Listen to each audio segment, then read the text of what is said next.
Léonie chérie, j'ai confié cette dernière lettre à des mains amies, en espérant qu'elle t'arrive un jour, afin que tu saches la vérité, et parce que je veux aujourd'hui témoigner de l'horreur de cette guerre. Quand nous sommes arrivés ici, la plaine était magnifique. Aujourd'hui, les rives de l'Aisne ressemblent au pays de la mort.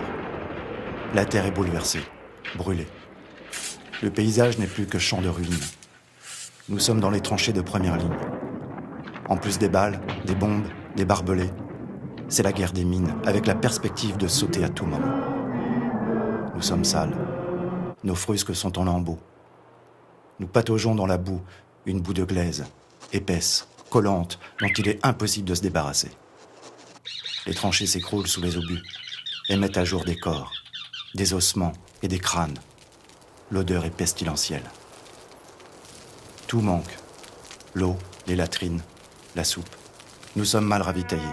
Un seul repas de nuit et qui arrive froid à cause de la longueur des boyaux à parcourir. Nous n'avons même plus de sèche pour nous réconforter.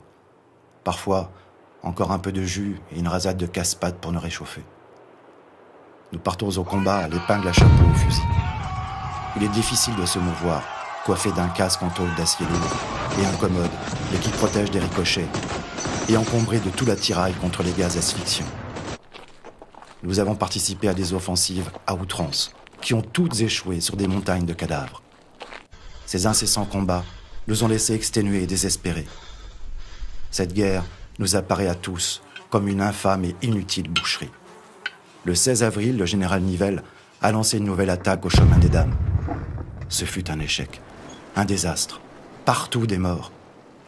Lorsque j'avançais, les sentiments n'existaient plus. La peur, l'amour, plus rien n'avait de sens. Il importait juste d'aller de l'avant, de courir, de tirer, et partout les soldats tombaient en hurlant de douleur. Les pentes d'accès boisées étaient rudes. Perdu dans le brouillard, le fusil à l'épaule gérait, la sueur dégoulinant dans mon dos. Le champ de bataille me donnait la nausée.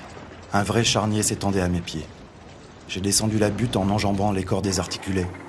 Une haine terrible s'emparant de moi. Cet assaut a semé le trouble chez tous les poilus et forcé notre désillusion. Depuis, on ne supporte plus les sacrifices inutiles, les mensonges de l'état-major.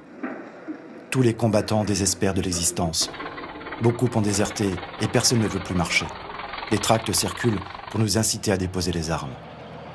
La semaine dernière, le régiment entier n'a pas voulu sortir une nouvelle fois de la tranchée. Nous avons refusé de continuer à attaquer, mais pas de défendre. Alors, nos officiers ont été chargés de nous juger.